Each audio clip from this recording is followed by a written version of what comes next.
help guide you with these steps to grasp your confidence and own your power. I love that. Look around the room. You'll see that you're not so alone after all, and that unconfidence could look like any of us. Maybe your whole life you have been told that the best wins, but I'm telling you right now that the best known will win.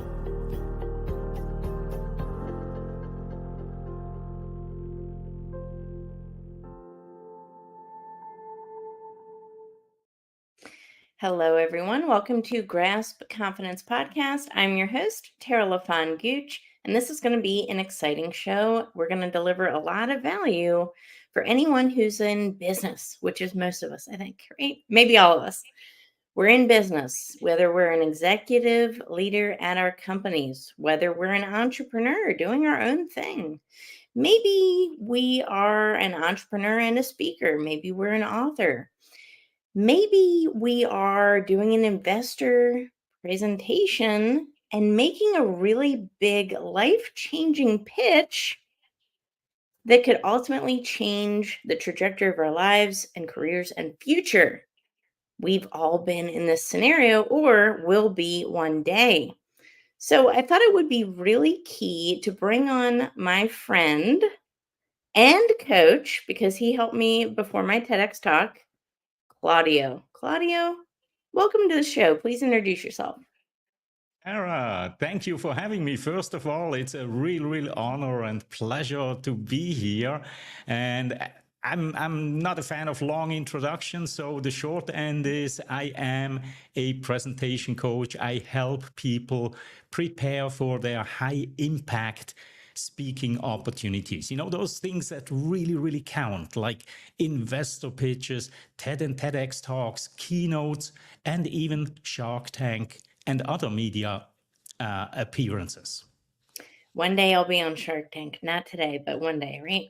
But we're all going to be faced with this at some point in time in our careers, these, as you say, high impact presentations, the type of situation where the cards are all on the table and it's up to us to convince an audience maybe to do business with us, to invest in us, to contribute to our success in some kind of way, right? To do business. And it's not easy. And I think, Claudio, and let me know what your thoughts are. I think a lot of entrepreneurs, they get started in business. Maybe they're really talented. They have a lot of experience. They've got degrees, they've got certifications, they've got boots on the ground experience. They know their craft. But a lot of times it's the communication of that message that kind of goes over the heads of the audience that they're trying to convey these important things to.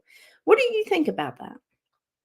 Yeah, absolutely. And sometimes it is a question of confidence, to have really enough belief in yourself that the idea that you're presenting is a good idea and that it will resonate with others, right?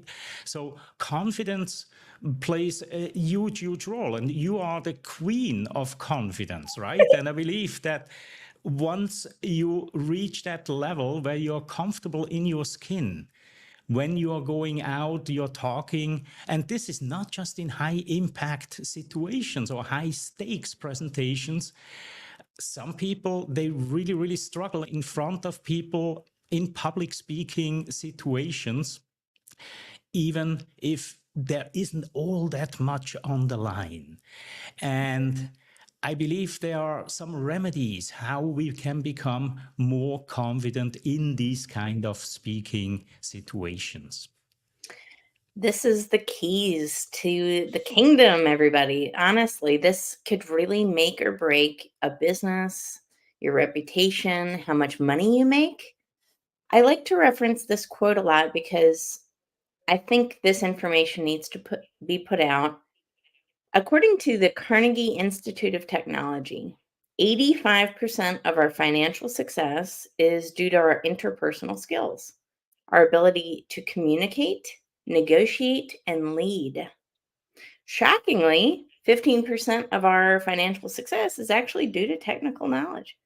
But We spend a lot of time on technical knowledge and not a lot of time on things that really move the needle for us in our careers and lives. Communication is right up there. It's number one. So it's really important to communicate effectively, but especially when the stakes are high. The question is, Claudio, how do we get there? The easiest way is, of course, to do it and do it over and over and over again, right? You are most likely familiar with how we learn anything, how we get proficient at anything, right? And it starts with originally we are unconsciously incompetent, right? You know, this progression from unconsciously incompetent all the way to unconsciously competent, right? And so if you are taking, for example, learning how to drive a car, which most of us probably have done at one point, you started out being unconsciously incompetent, meaning you didn't even know that there is a skill involved with driving a car, right? Yeah, when you were 5 years old, you were just sitting in the back seat of your dad's or your mom's car, and well, that's your transportation. But then at one point, you start to pay attention. You start to pay attention and you start to see, oh, they're doing something with their hands and they're doing something with their feet and they're shifting the gears, and you start to become curious. And that's the moment when you start to realize, okay, there is some kind of a skill, and you move into the consciously incompetent phase. Now you know that you don't know, right? And the next level is to take some driving lessons. Maybe a sibling of yours helps you and you get the first couple of miles under your belt. And you're moving into that phase that we call the conscious competence phase. Now, all of a sudden, you know how to do it, but you still need to think when you're driving. Where is the turn signal? What do I do with that clutch? Do I press it before I shift the gears or after? And there is still some thought involved. And then you're driving hundreds of miles, maybe 1,000 miles, 2,000 miles. And all of a sudden, driving that car becomes second nature. You're just doing it. You have become unconsciously competent. You don't think about it anymore, right? And if you now go back to that time when you learned how to drive a car, in the beginning, you weren't that confident behind that wheel anymore. But of course, after many, many hundreds of miles or kilometers, you become confident. And today it's not even a question. And this is the case with every skill, right? And sometimes the expectation is, well, now I took a class in public speaking and I expect to be confident now. But that's not necessarily the case, right? What really, really gets you the confidence is to go out and do it and get that mileage under your belt. Oh my gosh, I couldn't agree more. And that's why I'm so passionate about action, right? I get asked this question all the time by speakers, by entrepreneurs. How do I get more confidence to speak? Because, well, it's everything. It's huge, right? And you're exactly right. You have to put in the reps. No one got more in shape by watching someone else work out. I wish it was that way, but it's not quite that way, right? We don't get in shape by watching somebody else go running or swimming. We have to put in the reps in order to get better. Speaking is no different. And podcasting, that's why this is such a powerful medium. It's especially great to, have podcasting in between, speaking engagements so that your tools are refined, so that your tools are sharp. I think that's pretty important because we need to refine this craft every single day and act like it's something that we're trying to refine every day. Like put intentionality behind it as well, right? Like make a purpose to get better at this. Because if we don't, nobody's going to help us along the way. We need to put in this reps, right? Indeed, indeed. And the opportunities to practice your craft, they're everywhere. There are organizations that you can join that help you. For example, Toastmasters is one of these organizations. This year, they are celebrating their 100th anniversary. And it all started out in 1924 when Ralph Smedley, the founder of Toastmasters, thought, young people, they need to start to embrace public speaking and they need to become more confident communicators. And he started to put together a program that has survived for 100 years and has created many, many leaders and proficient public speakers, right? So that is one way that you could do it. Another way is to just seek out in your community. There are Rotary clubs and Lion clubs and whatever it is. And they're always looking for speakers. Take those opportunities, contact them, get in touch with them and say, hey, are you looking for a speaker? I have this message that I want to share with your group. And that's one of the ways that you can get that mileage under your belt in a not as high stakes environment as if you are just practicing in front of your mirror and then you are stepping out onto that TED or TEDx stage or stand in front of investors and try to give your best. Exactly. And it's so important to work with a professional. I'm really passionate about this, and I encourage anybody listening to the show to work with Claudio. And I say that because he helped me, right? And it was really powerful. So you and I we met on LinkedIn, we met through a friend, and at the time I was practicing for my TEDx talk. And I really wanted somebody I felt like I was the racehorse almost at the finish line, but I needed somebody to push me over the finish line. And I could not get to that last percent by myself. I just could not, right? And it's okay. Like, nobody expects you to, right? Don't put so much pressure on yourself, by the way. But I needed somebody to help me cross that line. And you did that. You helped instill confidence in me. You validated my talk. You mentioned some things that I could actively work on and implement to change to make it better. And I'm really glad I listened to your advice, by the way, because it did make the talk better. But we need this third party perspective because we simply just cannot see the holes in our own ship sometimes, right? I like to say that to people. We just can't see them. We have blind spots, and that's natural. So we hire somebody and bring them in so that they can help take us across that finish line. And ultimately, it's a total game changer, total game changer. So I'm very grateful for our time and for you helping me with that. I appreciate you saying that. And, this also is a testament to your own character, right? Because you were open and you realized that, hey, you know what? Maybe if I get another set of eyeballs to look at this presentation, it cannot hurt, but it can potentially really, really help. And we didn't work very extensively together, but I remember there was this one line that when I listened to it, I was like, Tara, have you tried saying it like that? And you looked at it and you were like, oh my gosh, this is like amazing, right? So yes, we don't see the blind spots. And that's what I really, really love to do, to help people find the right words in the right order, because once you have that confirmation that, yes, this actually will resonate and this will land on the right ears, your confidence automatically goes up. It really does. And it's those little tiny tweaks to a presentation and communication skills that can really, really be game changer. And again, this is, we're talking about really high stakes situations, but this type of skill that we're talking about right now is an everyday skill as well.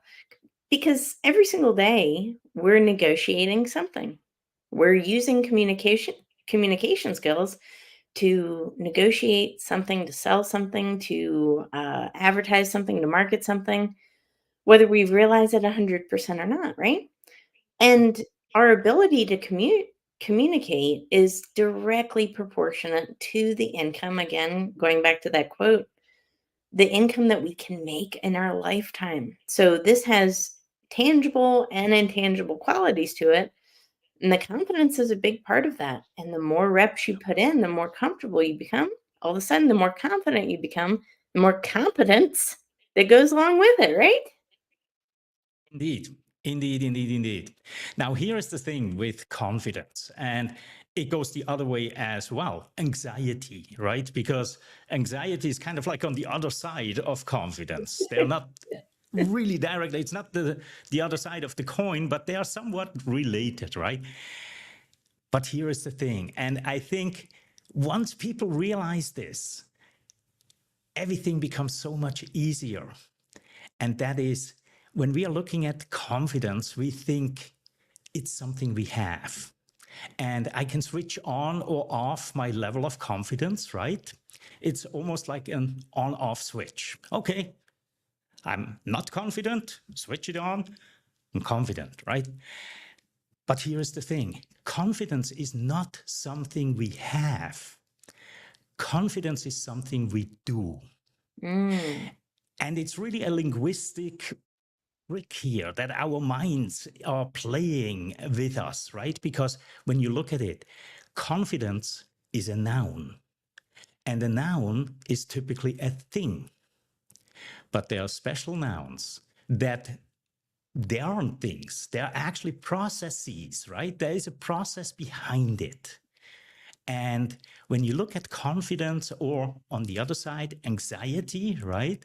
People often say, oh, I have so much anxiety, right?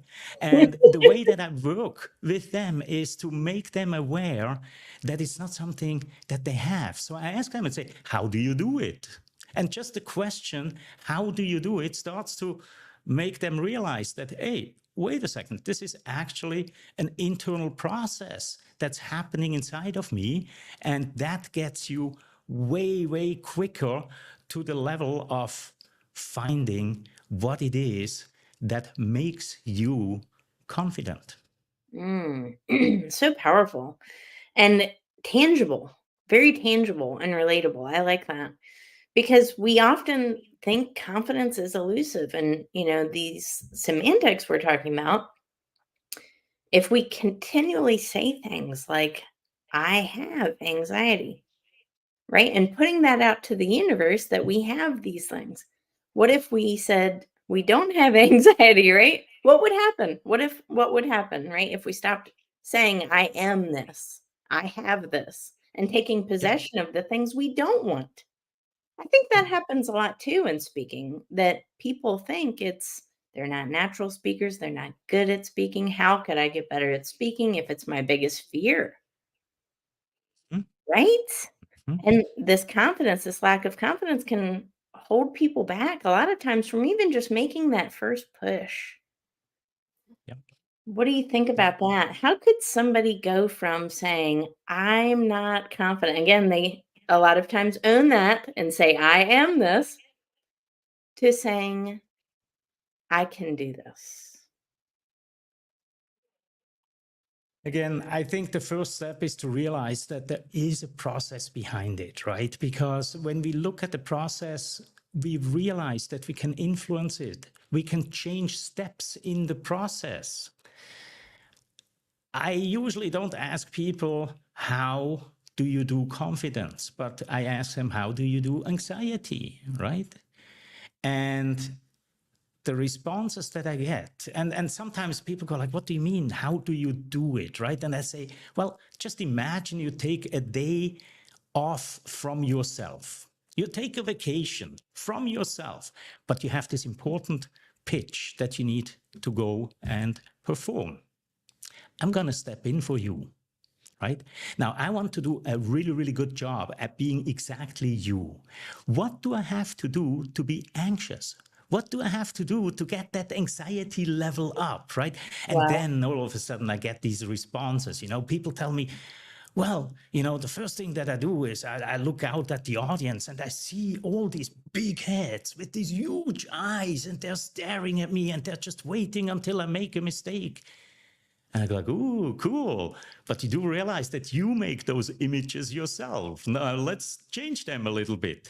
And just the realization that we have control over these internal processes, right, is already a huge, huge step forward. Now, here is the thing. We all do these things differently inside. So there is no blanket advice that you can say, well, you just need to do this or that. And, things will change inside on a neurological level. There isn't. So it's really a question for each person to find out specifically, how do I do that? And not everybody is qualified to ask the right questions here, right? So you never get to good answers. So this is the point where I believe it helps to get help from somebody who can guide you with just a couple of questions to sort out what's going on inside between your two ears. So true. And that's the power, again, of having a coach, right? Especially in this scenario. We just cannot see the holes in our own ship. So this is pretty powerful. And, I think back to when we were practicing together, and that was the first time you and I had ever had a conversation. So we met Yes. on LinkedIn, we had a Yeah. Zoom. You had never met me before. We had exchanged one or two direct messages, barely a lot of communication. And then I just went into it. I just went into my speech because I I was actually really glad too that you didn't know a lot about me or my story, because I wanted it to be as if you were watching my TEDx talk for the first time, which is pretty powerful. And you heard my story, you heard my speech. Why did it resonate with you so much? I'm curious.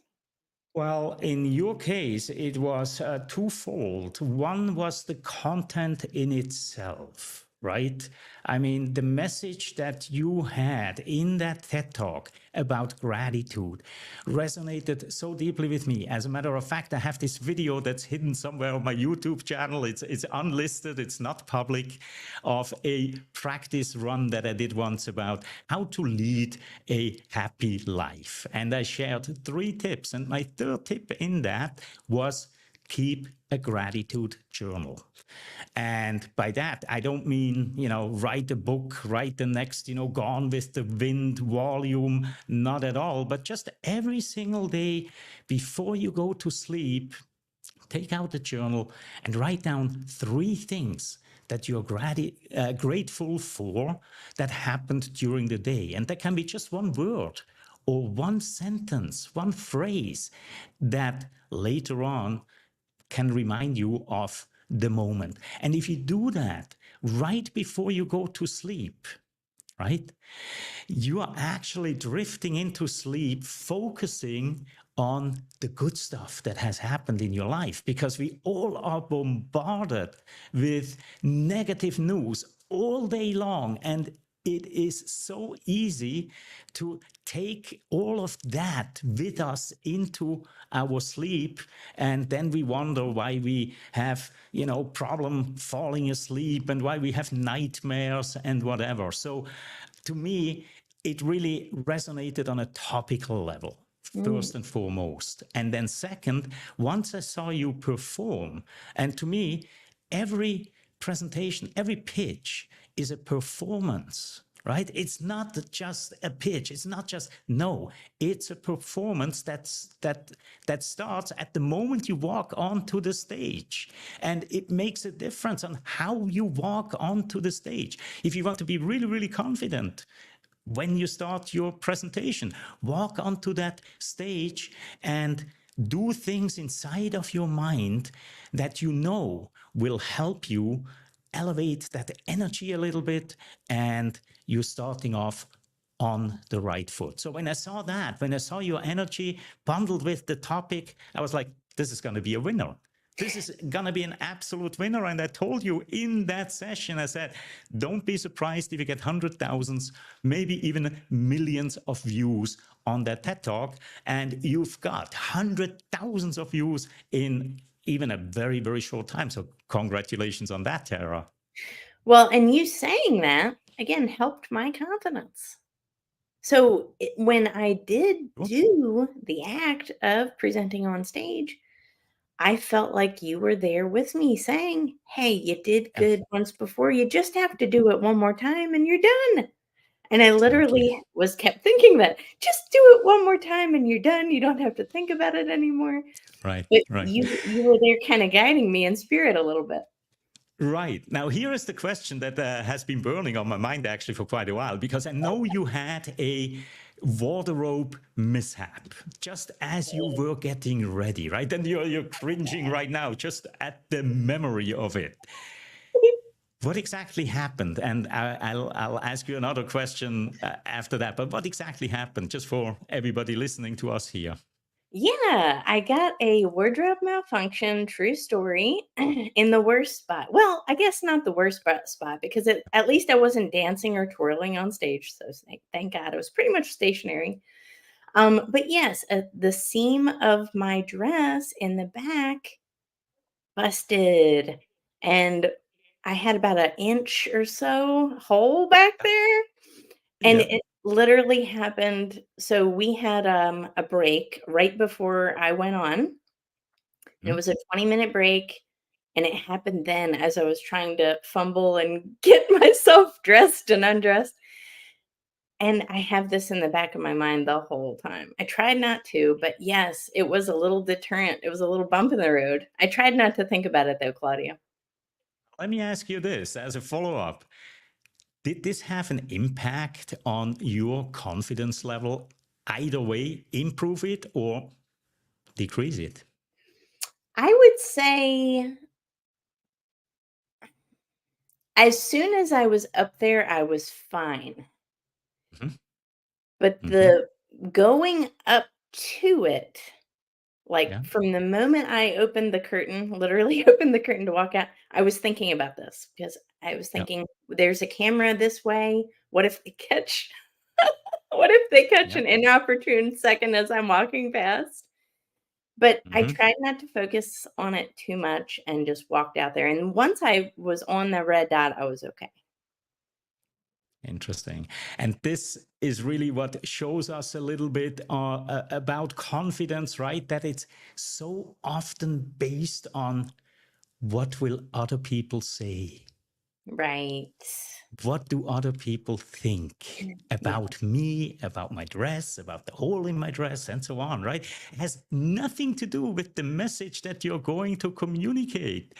In some cases, things like this lend themselves perfectly to be leveraged, right? Because, well, take it up front and you put the emphasis on there as well. Yes. Yeah. That's your burning question though. Yes. So yeah, it was a little embarrassing.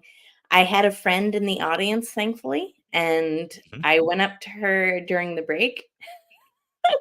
She helped me. I will say that she helped me. I went up to her during the break and I said, Naomi, oh my gosh, I have this hole in my dress. What am I going to do? And she said, she said in her perfectly amazing English accent, darling, it's not like you're going to be twirling up there, is it? And I said, well, I'm not. Thank you. And It was all I needed to hear. reframes, right? And it's those little reframes, right? That then change our mind. And this is really what it's all about. And very often we go through life and we don't necessarily believe that we can change how we think or that we can change what's happening inside of our minds. But in fact, we can. We can, and we do it all the time, right? And in your case, it was prompted by somebody from the outside that shifted your mind around it a little bit, and you saw this image of you twirling around out there, and you go like, yep, nope, I'm not going to do that. And it lightens up the whole thing. Exactly. Exactly. And that's the power of having a supportive system around you so that you can lean on people that you trust during these times, right? Yep. But I love that. That is so amazing. And again, this is pertinent to anybody. But I especially thank, professional speakers, entrepreneurs, people that are in high impact situations where they're going to be, again, there's money on the line, there's reputation, there's business growth, and definitely invest in communication skills, because it's not only how we communicate the words, that we say, it's how we say it, the inflection of our voice, how our conversation is structured as well. Is it effective? Are our storytelling techniques, do they resonate with the audience? And first off, you have to know your audience in order to craft a story and a presentation that's relevant, that resonates. So there's a lot that goes into this that I don't think a lot of people quite understand and appreciate. But the power of a effective pitch definitely involves confidence. It definitely involves a lot of practice and action, but it also involves a team. And getting this team together, people that are around you like a coach, that can again help cross you to that finish line. Indeed. Indeed. I love that. Claudio, I have really enjoyed this conversation. I know a lot of people have gotten some really great value from this as well. Hmm. Besides taking action and practicing, is Hmm. there one really good tip that we could say to everybody today that they could take away, that maybe they could use in a high stakes, high impact presentation? What do you think? My biggest tip is usually to just don't take it so seriously. Even if you bomb, and you bomb big time on a TED stage, whatever it is, right? Well, it can happen, and it's not the end of the world. As a matter of fact, there was this one guy. Um, he auditioned for one of these shows, like, America Got Talent or something Mm. like that. And he was so bad. His performance was so bad, and he never really made it to the show. But the reel from that made it to the show, and he became a small little minor celebrity based on that. So sometimes, even mishaps can lead to great things. So first and foremost, understand it's not something you have, it's something you do. And the more you practice, Nathan put in the chat here before, putting in the reps, the more reps you're putting in, the easier it becomes. And then top it off with that realization that, you are pretty much the only one that takes it that seriously. Nobody else does. If you mess up, most of the people in the audience don't even know, because they don't know what you wanted to say. So whatever you say is what you say, right? And you are the only one that actually knows and says, oh, I should have said, and I wanted to say. Oh. So Exactly. don't take it so tremendously serious. Absolutely. One more thing while I have you: gratitude. That's what resonated with you the most about my speech. And we've talked about gratitude a lot in depth. And this is something that we talk about a lot on the show. Actually, our highest rated shows are about gratitude. So I would be remiss if I didn't touch on gratitude. And I will ask you one last question. Claudia, what does gratitude mean to you? It means to have this true appreciation for things and people that enter your life, and looking at it always as something that builds the foundation for further learning. I'm often grateful for mishaps that happen in my life, because those are very often the most profound lessons that I've learned. Love that. We can all learn from that, that's for sure. Well, thank you so much for being a guest on the show today, Claudio. And thank you for everyone who tuned in.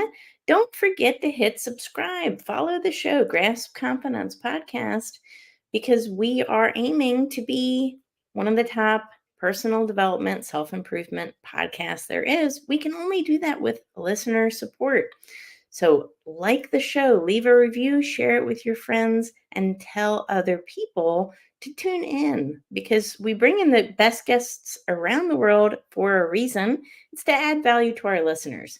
So thank you so much for everyone who tuned in today. We will catch you on the next episode. Take care.